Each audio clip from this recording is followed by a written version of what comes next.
Signs of Redemption. My name is Daniel Vallis, and welcome to our channel.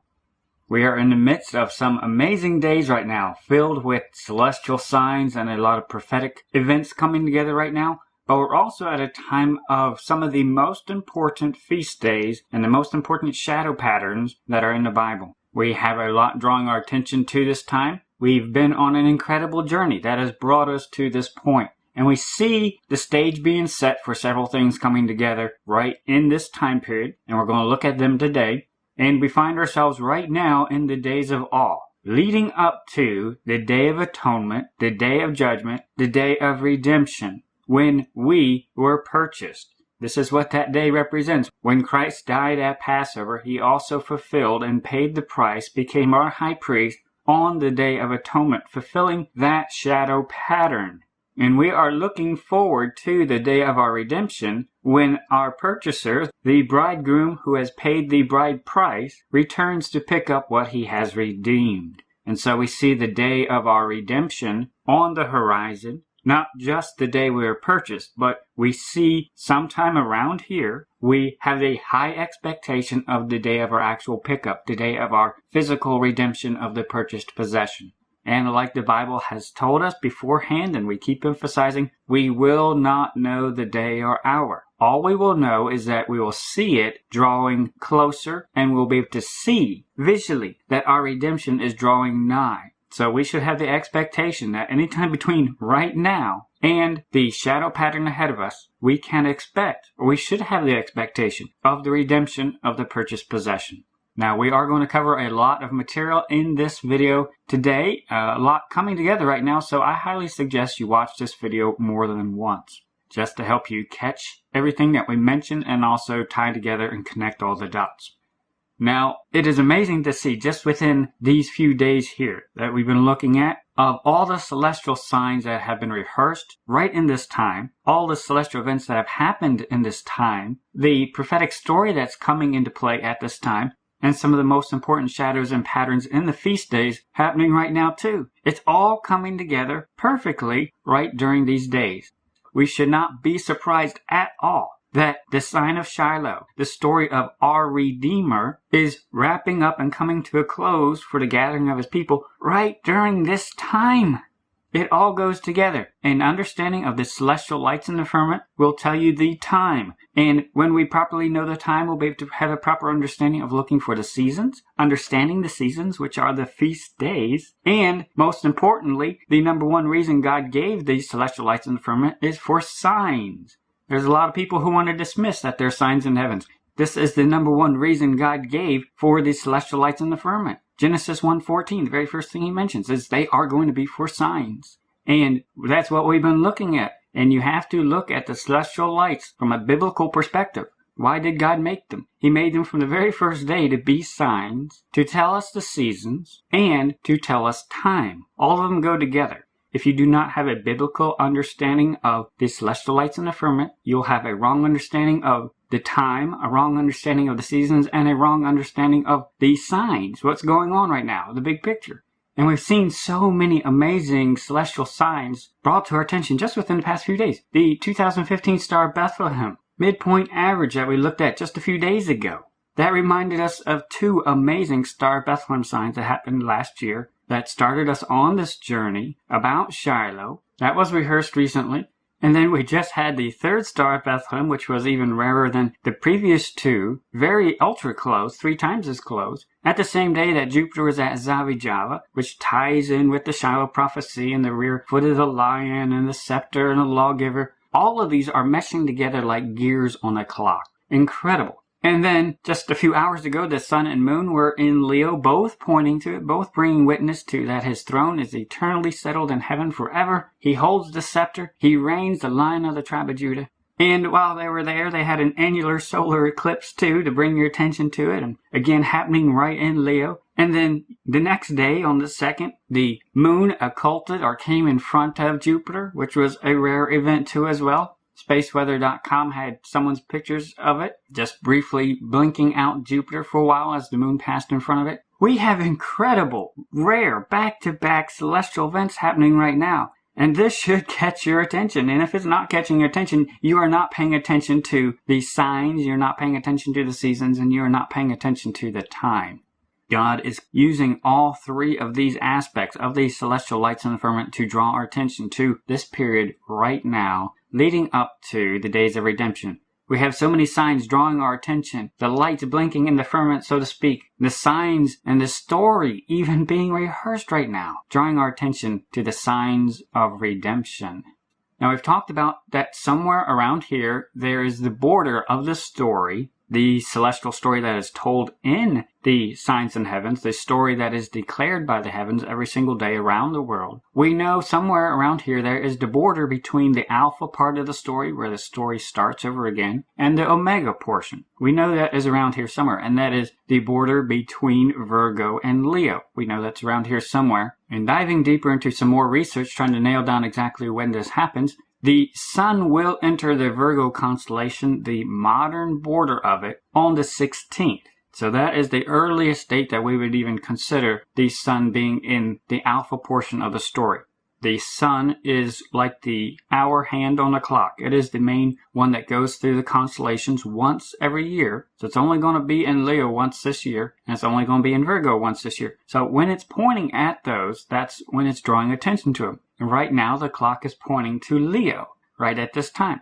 But the clock is about to tick over to Virgo, that part of the story, the woman. The part of the story when she is giving birth to the Son of Man, the man-child, Jesus Christ. And we know also from prophecy that that is going to be taking place and rehearsed during the tribulation period. When we have an understanding of the celestial story, when we have an understanding of the signs in the heavens that God gave us to watch, then we will have an understanding of where in the story we are. Now, looking on Earth's sky is where we got this date. They have all the dates of when the sun will be entering by the modern borders into the different constellations. So around September 16th is when the sun is going to enter Virgo by the modern definition.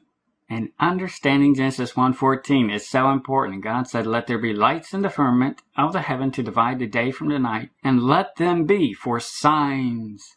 This is the number one way we should be approaching the celestial lights in the heavens. They are not for decoration. They are for signs.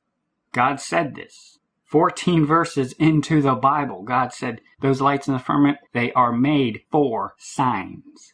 And for seasons, knowing the appropriate feast times and rehearsals of the shadow patterns. And for days and years. Your total determination of the days and the years, which also includes the months too, all of that will be done by the celestial lights in the firmament. Nothing else. And we've looked at the celestial clock, the constellations which are along the ecliptic where the sun travels, the 12 parts of the story. Now the story's been greatly distorted over the years, and Satan's been doing a massive campaign to get people not to even look at the stars. And he's greatly used astrology to distort the story and just to get people not to look at the stars, the astronomy portion of it. They're completely different, astronomy and astrology. But looking at astronomy, we can see the constellations along the ecliptic that the sun travels. And we talked about how right now the sun is in Leo. And pretty soon it will be reaching a border point between Leo and Virgo. And this is very important because the ancient understanding was that the 12 constellations, which is called the zodiac, that's just a secular name for the collection of the constellations along the ecliptic. A Hebrew name would be the Mazzaroth. But the 12 collection starts at Virgo and ends at Leo. That's where the division point is, and that's where the clock starts over again on the story portion of it. And keep in mind that the story portion is different than the calendar time of the story does not start at the beginning of the year or halfway through the year. It starts when the sun gets between those 2 points. And this is what we've been trying to figure out of when exactly is the sun, which is the hour hand, which is the main determination of where in the story we are. Not Jupiter necessarily, although that's related to the SHILOH sign. But the sun is what ultimately shows what part of the story we're in. And right now we are in Leo, right now we are in SHILOH. And we know Virgo relates to the woman who gave birth to Jesus Christ. Talking about Mary and greater Israel too as well, the line of Jacob. It's all relating to the Hebrew people and Jesus Christ, who was born of a woman. That goes back to the beginning, literally, of the Bible in Genesis, the Garden of Eden prophecy that we talk about in the SHILOH booklet. And the ending deals with the Lion of the tribe of Judah, who was the man-child, who was born of a woman, who did fulfill prophecy. The end of the story is where we are at right now, and we are expecting not the man-child. We are not expecting Christ to come as a child again. We are expecting him to return as the Lion of the tribe of Judah to pick up what he has redeemed. This is where we are in the story right now, with the son telling that part of the story, but we're also seeing that rehearsed of Shiloh, the Lion of the tribe of Judah. We see a rehearsal within the constellation that the sun is pointing to, even on top of that. Psalm 19, the heavens declare the glory of God, and the firmament showeth his handiwork. Day unto day uttereth speech, and night unto night showeth knowledge. There is no speech, nor language, where their voice is not heard. Their line is gone out through all the earth, and their words to the end of the world. In them hath he set a tabernacle for the sun, which is as a bridegroom, coming out of his chamber, and rejoiceth as a strong man to run the race. Day unto day, the heavens, the signs that God gave, are declaring the glory of God, and declaring every single day a speech telling his story. His story is all about Christ and his plan of redemption down through the ages. If we do not regard the celestial lights as signs, we will miss the story that is being uttered every single day. The wise men were watching the story. That's what they were watching. They were not just watching mere celestial events. They were watching the shadow of the story that was behind the celestial events that were being rehearsed. They were watching the story of the scepter, of the Lion of the tribe of Judah, who was prophesied to come. This is what they were looking at. And when we look at the lights in the firmament, we must not limit our understanding to stopping at the stars and saying, oh, that's just, stars up there, and obviously Jupiter's out beyond that star, and, approaching it from a mere secular technical point of view. No, you have to look beyond that. What is the story?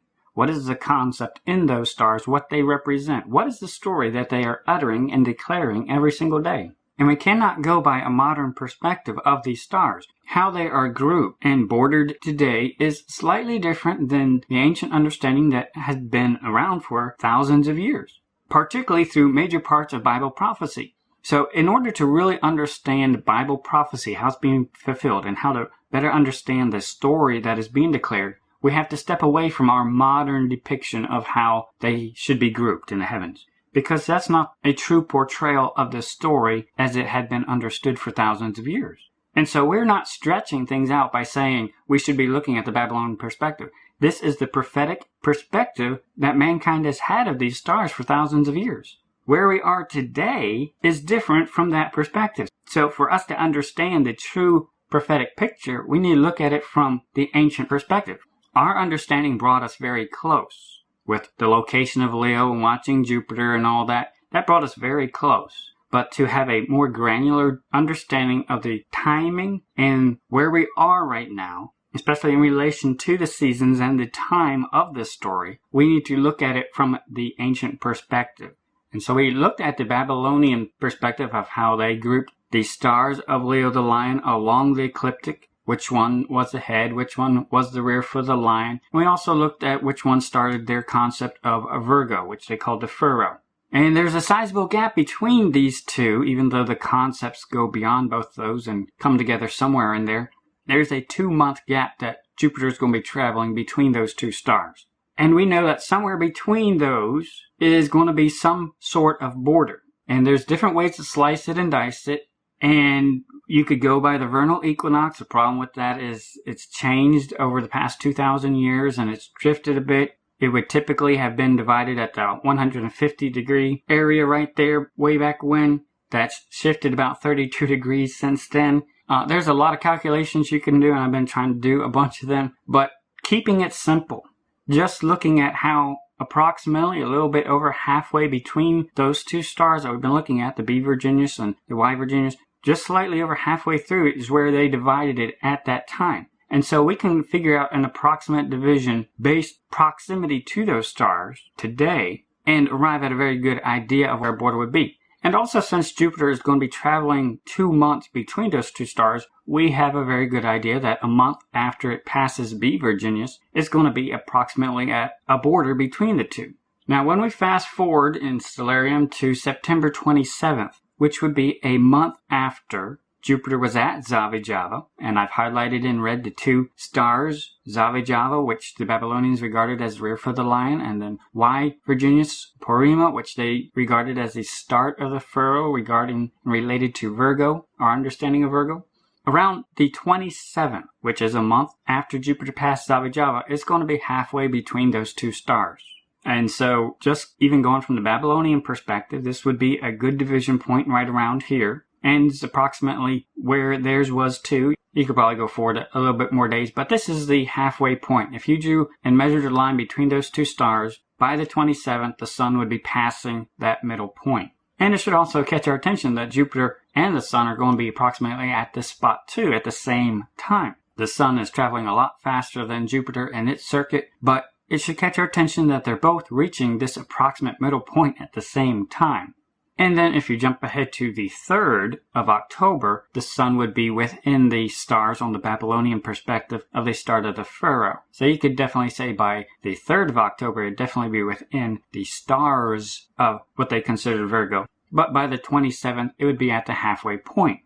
So looking back at the timeline, so on the 16th, the sun will be entering Virgo's constellation by the modern border, which is not too far from the ancient perspective, which would be around the 27th. Just shortly after the Feast of Tabernacles is wrapping up, you'd be able to say, yes, the sun is entering Virgo. It's reaching a halfway point between the Babylonian stars. And definitely by the 3rd of October, the sun will actually be reaching the actual stars that they considered with Virgo too. So we see very quickly in the days ahead that the sun will be passing the border between the Alpha and the Omega, which is a very significant threshold in the celestial story that is being told right now.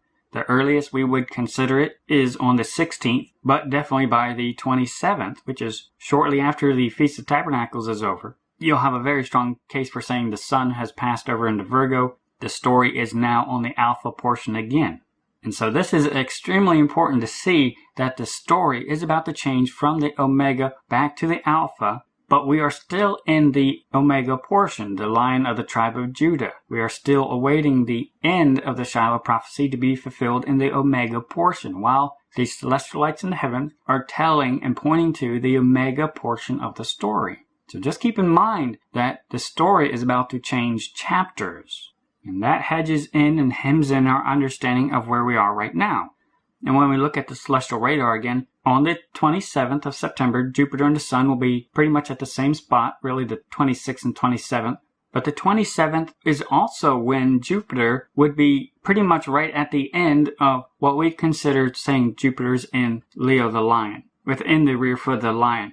You could make a strong case that by the 27th, Jupiter would not be in the rear foot of the lion. And already right now we are in the rear foot of the lion still, but with the different variations, and we show too a conservative and a slightly more moderate version. We're in a moderate version of the lion concept right now, and really at a border of a conservative too.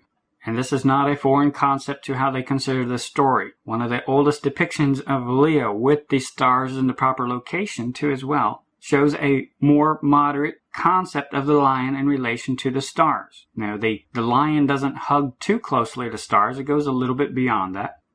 And that's the approach we've been taking, which is the historical approach to it. Anybody can verify this. We're not stretching anything.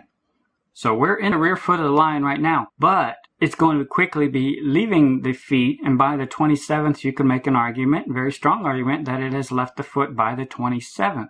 So we need to take that into consideration with where we are right now too, of that about the time that the sun will be changing chapters in the celestial story between the Omega and the Alpha.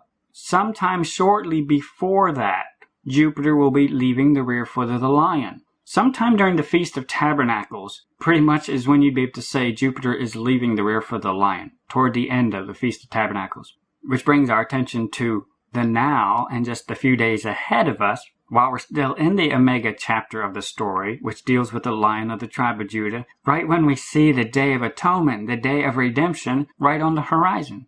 And it should catch our attention that this is how Jesus Christ started the book of Revelation. In chapter 1, verse 8, 11, and 17, he says, I am the Alpha and Omega, the beginning and the ending. I am Alpha and Omega, the first and the last. I am the first and the last. This is not just some poetic title for Jesus Christ. He is literally saying to John here, I am the beginning of prophecy, and I am the fulfillment of prophecy. All the way back from the beginning in Genesis, all the way to the end of the book of Revelation. I am Alpha and Omega. Jesus Christ, He is the embodiment of prophecy. He is the promised Messiah. He is the promised Redeemer who would make atonement and redemption. He is the first and the last, and He emphasized it 5 times just in the first few verses of the book of Revelation. Why? Because this is the perspective we need to have in mind when we approach reading the book of Revelation. Keeping in mind this celestial story. Keeping in mind the signs that are being told. When Christ is telling us He is Alpha and Omega, we need to be looking at the story about the Alpha and Omega, and that concept is depicted in the celestial lights in the firmament. When Christ tells us to look up and we will see that our redemption draweth nigh, He's telling us, look up to the story of the Alpha and Omega. Figure out where you are on that timeline, and you'll have a good idea of the time, you'll have a good idea of the seasons, and you'll have a really good idea of the signs. This is how He starts the book of Revelation, reminding us the perspective that we should have and where the story is being told too as well, where we should be looking. He tells us this in the very beginning of Revelation. And then, jumping ahead to Revelation chapter 5, behold, the Lion of the tribe of Judah, the root of David, hath prevailed to open the book, and to loose the 7 seals thereof. A lamb as it had been slain. Thou wast slain and hast redeemed us to God by thy blood out of every kindred and tongue and people and nation. He starts the book of Revelation reminding us of the Alpha and Omega, the story told in the heavens, where we should be looking. And then, jumping ahead to Revelation chapter 5, he tells us and reminds us of the chapter we should be looking at in the story, and the aspects of the story that are going to be rehearsed that we should be looking for. We should be looking for the Lion of the tribe of Judah in the Omega chapter of the story. We should be looking for the story of redemption, the one who came out of the root of David, who came out of the tribe of Judah. We should be looking for the story being rehearsed of a lamb that had been slain, who was also our redemption, tied to the part of the story where Christ became our high priest, and He offered His blood as our high priest, fulfilling the shadow of the Day of Atonement when He paid our ransom. That's what atonement is. He paid our ransom. He redeemed us. He purchased us. He's giving us all these clues that we should be looking for, and we've seen them rehearsed by the celestial lights in the heavens. When we know the story of what we're supposed to look for, what chapter we're supposed to look for, the part of the heavens we're supposed to look in, we will see the story lining up with the seasons at the proper time. All 3 of these go together. We have seen so many celestial signs over the past few days, over the past few weeks and past few months, in the sun, the moon, and the stars, and practically all of them being rehearsed and showing different signs too, gathering our attention just the past few days and hours. Drawing our attention to the celestial lights and firmament, to this story, to the chapter we are in, that we are drawing close to the end of the story, close to the gathering of Shiloh's people, close to the time when He will redeem and pick up His purchased possession. We see on the horizon that time is limited, that the chapter will be changing very soon. That hedges in our understanding of where we are right now and brings our attention back to where we are right now, focusing on the days ahead. We do not know the day or hour. The Bible just tells us we will be able to tell that He is nigh, even at the doors. Tells us to look up and to lift up our heads. And when we see what part of the story and what chapter we are in, that we are nearing the end of our part of the story, we will be able to tell that our redemption is drawing nigh. We will be able to see the day approaching. Especially when we know the backstory. And we're watching the celestial lights, we will know what day He's talking about. The day of our redemption. We will see the day approaching, but we will not know the day or hour, so we must be ready. And this is the repeated warning He gave His disciples. Be ye ready. Watch. We do not know the day or hour, but we see a day approaching, which reminds us we should be making ourselves ready now and living in awe of what this day approaching represents. The day we were redeemed. A day which is the highest day of all the feasts, the most important, the most somber, the most important of all the feast days is right ahead of us. And it represents the day that the Lion of the tribe of Judah, who is also the Lamb who was slain on our behalf, how He redeemed us to God by His blood, how He ransomed us, how He purchased us. And in just a few days, we will be at the day that marks this very, very important shadow pattern. And so we must keep it at the front of our minds right now to be ready, expecting our Redeemer, who has already paid for us. He doesn't need to pay for us again. We are expecting our Redeemer to come and pick up his purchased possession. The Feast of Trumpets is a warning to get ready in light of the Day of Atonement that is approaching. And this goes with all the other pictures that we've been looking at in the shadows. The Feast of Trumpets leads up to Atonement. Atonement has already been fulfilled for us as Christians. We need to be listening to the warnings to see the day approaching. And as we see the day approaching, the shadow pattern of it, not necessarily the day, but we see the shadow pattern, the only day it is rehearsed, quickly approaching. So we must make ourselves ready. We must rise up. We must prepare our ways. Make sure we are bringing forth fruits of the Spirit in our life. And as we have the hope of our redemption on the horizon in front of us right now, we must purify ourselves to be like Christ. Now is when we need to look up. We need to lift up our heads and then lift up our heart and life to where it should be. Prepare our ways, prepare our hearts, purify ourselves, and go out to meet him with our heart and life. Are you listening to the warnings? Do you see the shadow and the pattern of the Day of Atonement on the horizon, which reminds us of our bridegroom, our Redeemer, our beloved? He has purchased his bride and is coming one day to pick it up. The redemption of the purchased possession.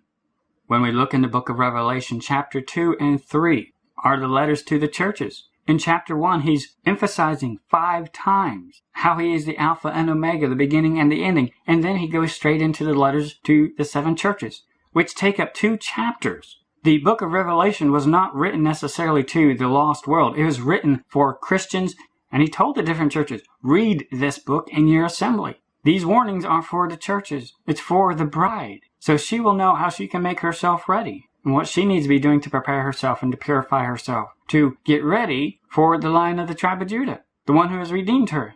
In our video, The Letters to the 7 Churches, we walk you through this, and I highly suggest that you read Revelation chapter 2 and chapter 3. The Bible says there is a blessing for those that read it and heed it. And in every single letter to the churches, he ends with, he that hath an ear, let him hear what the Spirit saith to the churches. How we live our life is going to be the testimony and the evidence of our faith if we are listening to what Christ has to say, or if we are choosing to ignore him. So right after he ends the letters to the 7 churches, he immediately gives a rehearsal and picture of the rapture, of God's voice calling up his children, come up hither. And then John describes a scene in heaven where the Lion of the tribe of Judah is in the throne room of God, and his people have been gathered to him. They are now with him. The ones he has redeemed, the ones he paid for, they are now here in front of him, in the throne room of heaven, gathered to him. And this is before the first seal is even opened. The Alpha and the Omega, the Lion of the tribe of Judah, now gathered with his people. When we understand the story, we will also understand where we should be looking at and the chapters that are in the heavens that are declared. The lights in the firmament that are given for signs. And we will be able to tell where we are prophetically, what chapter we are in, and what is being rehearsed right now with the Lion of the tribe of Judah. We will be able to tell this by looking at the lights in the firmament. When we consider a celestial prophetic perspective, when we consider Abraham, he was a Chaldean, which meant he was a native of Ur of Chaldees, but he is also an astronomer too as well. That's the term that was associated with those who dealt with the sciences of the celestial objects. That is their term for astronomer, just because that area was known for the astronomers. And Abraham was an astronomer. And just to note, we will use some of these words interchangeably: Chaldean astronomy, Sumerian astronomy, Babylonian astronomy, Persian astronomy. It's really all the same thing, because the different people groups which took over and controlled the different regions, they passed down the information, the same astronomy and the same records. But the term that was used for many thousands of years referring to an astronomer was a Chaldean, because that is what they were known for. But Abraham also prophesied of the Lamb, how God would provide himself as the Redeemer.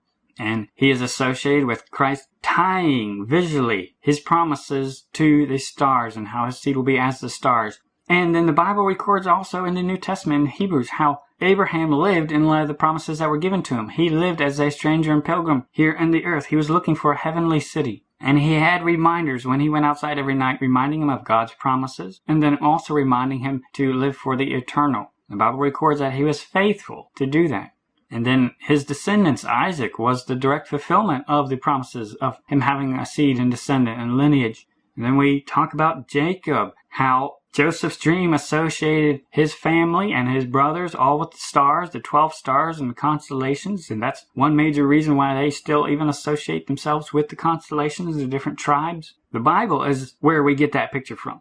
And then Jacob's descendant was Judah, who was definitely had a star association with the scepter that would come out of his lineage, the star sign of that scepter. And Judah was also the royal line and the royal tribe. Then the blessing from Jacob was to Judah, dealing with the Shiloh prophecy. And already, just here in 4 generations, a huge connection with stars and the Chaldean perspective. You have to keep in mind, going back to when the prophecies were first given, all the way back to the time of Abraham, the entire context that they're looking at the stars starts from a Chaldean perspective. Remember, the Hebrew people were not formalized and not grouped for many years later. The authoritative understanding of the stars at Abraham's time was the Chaldean understanding. And so when God pointed him to the stars, he was looking at the stars, he was looking at the story in the heavens from a Chaldean perspective. The biblical perspective that people had for thousands of years when looking at the story was from a Chaldean perspective. And this is why we should be looking at it from a Chaldean perspective too, because that is the ancient perspective. That is how Abraham looked at him. That's how Isaac looked at him. That's how Jacob and Judah and many generations after that, they would all look at it from the same Chaldean perspective. Jumping ahead many generations to Ezekiel. He gave the prophecy about Israel's replanting, and the book of Ezekiel starts out by emphasizing that Ezekiel was in the land of the Chaldeans when he was writing that prophecy. It makes definite emphasis to make sure you know where he is writing this prophecy from when he's prophesying that one day Israel will be replanted. So that should catch our attention, that our understanding of that prophecy will also be tied to celestial signs and an understanding that we need to have from a Chaldean perspective. Ezekiel was writing that prophecy from a literal Chaldean perspective. And others have talked about how he prophesied and goes over to math, and others talk about this here. We're not going to cover it here. But he prophesied to the year, and really to the month too, that Israel would be reborn, would be replanted. It has a lot of growth to do after that, and the tribulation time is going to involve more of that. But he prophesied of Israel's replanting. And it was fulfilled. We talk about this on the fig tree metaphor, our poster that's available on our Google Drive. The Bible gives us multiple examples of how the perspective of understanding prophecy and the story that is in the heavens is from a Chaldean perspective. That is the astronomical, celestial view that we should be considering when we try to understand the story that is being told in the heavens and prophecy, and how they tie together. The fulfillments down here on earth, lining up and engaging with the signs in the heavens. And then Daniel. He was from the tribe of Judah. Daniel is most associated with lions. And this should catch our attention that God is almost highlighting, in a sense, telling us, pay attention to Daniel. Lion, tribe of Judah, Shiloh prophecy, hint, hint, hello. But Daniel was the chief Chaldean. He was the chief astronomer there in Babylon. But he's also the one who prophesied of Messiah's arrival in Jerusalem. He is the one who prophesied that Shiloh, the lion of the tribe of Judah, which was the same tribe as Daniel, who's also associated with lions, the lion of the tribe of Judah, that prophecy entering Jerusalem was done by Daniel, who was a chief Chaldean. And his whole understanding of the signs in the heavens was from a Chaldean perspective. And he's the one who prophesied to the day that Christ would enter into Jerusalem. We must consider the context that prophecy was written to be understood in. How it was understood for thousands of years. It was not understood by our modern concept. It was understood by a Chaldean concept. And then the wise men. The Bible tells us they are from the east, which would encompass the Chaldean, Sumerian, Babylonian, Persian area, and really describing that whole understanding too as well of the astronomical perspective they are coming from. The wise men were magi. They were astronomers. This was their profession. This is what they did all the time. They were looking at the stars from a Chaldean perspective. They knew the Shiloh prophecy. They were looking for the star, the scepter star, that would come out of Judah, which was something that they normally would not have looked at if they were just purely secular astronomers or even magicians. They knew about the biblical prophecy. And many highly suspect that Daniel is the one who passed down the information from the Hebrew perspective of the prophecy. Which is interesting when you consider that he's the one who prophesied of the day that the Lion of the tribe of Judah, Messiah, would come and provide himself a lamb. He's the one who prophesied it, and he's the one who passed down the information to the wise men. This is what they were going off of. And they were looking for this star that Daniel probably gave them additional information of, but was prophesied with Judah, the scepter and the star there. They were looking for the prophetic star, the prophetic story being rehearsed in heaven. They were not just looking for a star or some astronomical event. They were looking for a star that told a story. They knew what chapter to look in. So they also knew Daniel's prophecy about the day he would enter Jerusalem. And so they just had a ballpark figure of, okay, he's probably going to be at least 33 years old when he does enter, because that's the age that the culture there would require someone to be of age to be a lawgiver, to be someone respected as a lawgiver. He would have to be at least 33 years old. So back counting, they'd be able to figure out, okay, when should we be looking for the star? Let's back up about 33 years and let's look for the star then. And that relates to the events of his nativity when he was born, and that went over several months, about a year or two as well. And that's also the time that the wise men went out to meet the Lion of the tribe of Judah, the Lamb, the Redeemer, the Messiah, who was prophesied by Daniel, who is from the line of the tribe of Judah, who foretold of the Shiloh prophecy, of the time he would enter Jerusalem. And the wise men figured out when he would be born, and they looked for his star, and they saw it, and they rose up and they went out to meet him. And then about 33 years later, he entered Jerusalem as the Lion of the tribe of Judah, as the Lamb of God, riding into the capital city of Judah, the capital city, Jerusalem, which is named Ariel, the city of Lion. He rode in on that day, and he paid the price, our redemption price, our atonement. He was a lamb slain, and the lamb that redeemed us. He is the lamb who purchased us.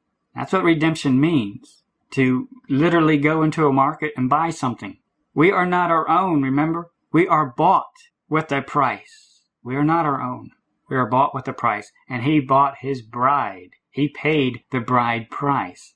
And one day, after he goes to prepare a place, he's coming back and he's going to receive his bride unto himself. And he has already told us thousands of years ago how this is going to be rehearsed. How he's going to be coming back, the type he's going to be coming back, how he's going to be gathering his people. It's going to be as the Lion of the tribe of Judah. It's not going to be as the man-child again. He's coming back as the Lion of the tribe of Judah. We are listening for the trumpet call of his voice to call us up to heaven when he picks up his purchased possession. And that's all it is at the rapture. It's just a pickup. He's just stopping by to pick up his purchased possession. Then he's going back to heaven. He's not coming back until the end of the tribulation. And Christ wants us to be ready. He is looking for a wise bride, who is looking for the day of their redemption, who knows what prophetic time it is, who has a perspective on the celestial events, the lights in the heavens, telling the story, a bride who knows what chapter they are in, where they are on the story, who has an understanding of the time, and is rising up, casting off the works of darkness, putting on the armor of light, shining bright. That is the bride he's looking for. And just like the wise men had a context to understand when they should be looking for the Messiah, we also have a context of when we know we should be looking for our Redeemer as well. This goes back to the prophecy of the last generation, which goes back to the replanting of Israel. And Christ told his disciples that all of the end-time events would occur within one generation's lifespan, the generation that witnessed the rebirth of Israel. We have all this laid out on our poster, The Last Generation. Definitely check that out, link in the description box. And we also have this in our Shiloh booklet. It has a lot more in there too, so definitely print it out and read it if you haven't. With a perspective of understanding the last generation and the other sign he gave from a Chaldean perspective, how that lines up with the celestial events we're seeing in the heavens, which are unique to this year, just like the Star of Bethlehem's and even the circling of the leg, all brought us to 2016. With the understanding and seeing that the next chapter, which deals with the woman, starts very soon too as well, which goes further into the book of Revelation. So when we have an understanding of the signs that we are told to look at, we'll have an understanding of the time, the prophetic time of where we are right now. So definitely download Poster of the Last Generation, because all of the events will happen within this one generation's lifespan. And we also know from prophetic scripture that there are other events that have yet to take place, which are also expected to happen very soon too as well. So our understanding of the celestial lights, the understanding of the last generation, the understanding of the time and chapter where we are right now, gives us a clue and context of what we should be expecting, what we should be looking for right now, and how we should be living right now. Christ is looking for a wise bride, one who understands what time it is and is living accordingly.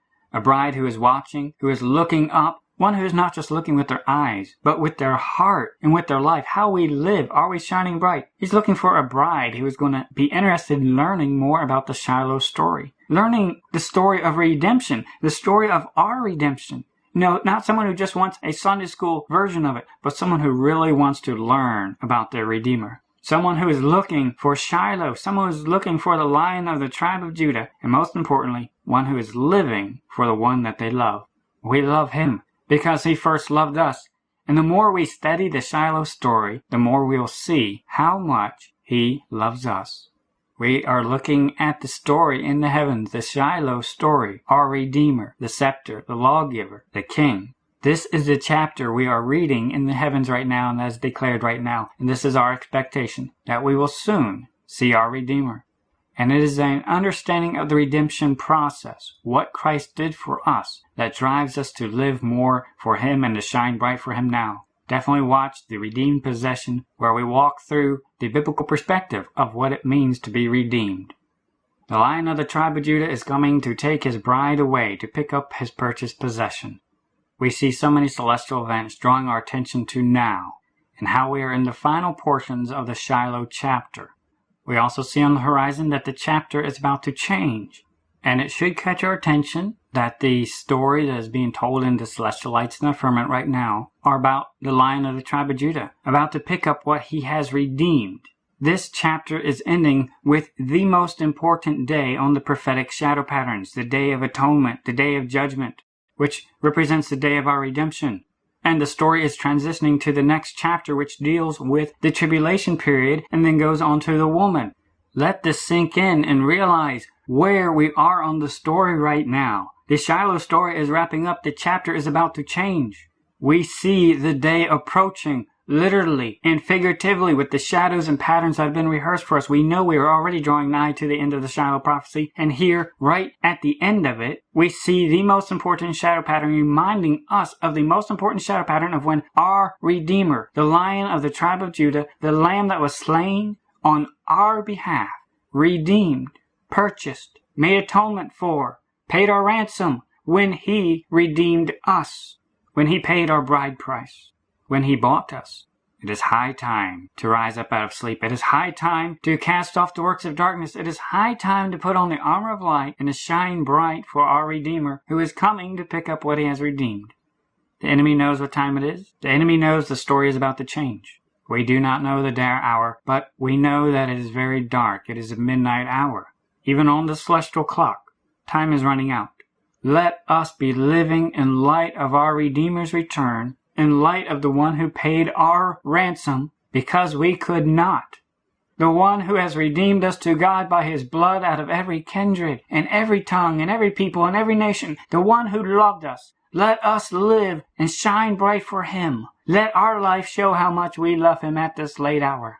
Let us be wise. Let us be trimming our lamps. Let us be rising up and going out to meet our bridegroom, serving him first and highest above all else. Maranatha.